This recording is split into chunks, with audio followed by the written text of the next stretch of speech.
Hey guys, thought I'd do a quick real world review on my experience on the Gentle Leader.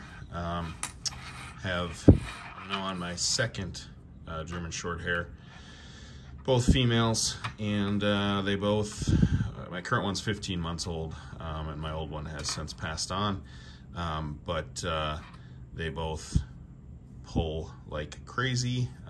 My father-in-law called my old dog the Ferrari when she was in her prime. So anyone who has a dog like that pulls knows that on a normal leash it can be kind of a wrestling match the entire walk, and you end up a lot more exhausted than you should be when you get home. So that's what the Gentle Leader is meant to combat.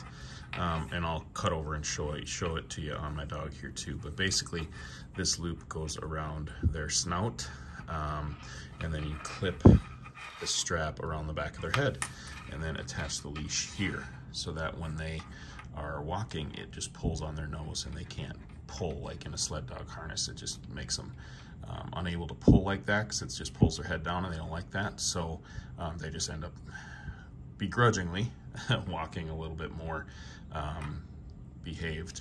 So I'll cut the video now and show you it on my dog. Okay, so here's Kona, hi! With the Gentle Leader on. You can tell she's not a big fan. We just got back from a walk, and she's wondering why she has to put it back on already again.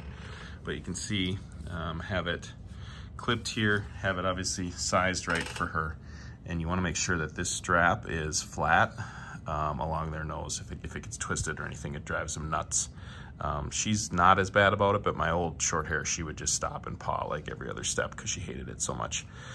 But, and then like I said, you clip the leash here, and when you're, here, I'll show you. Clip the leash here, Kona, stay. Clip the leash here,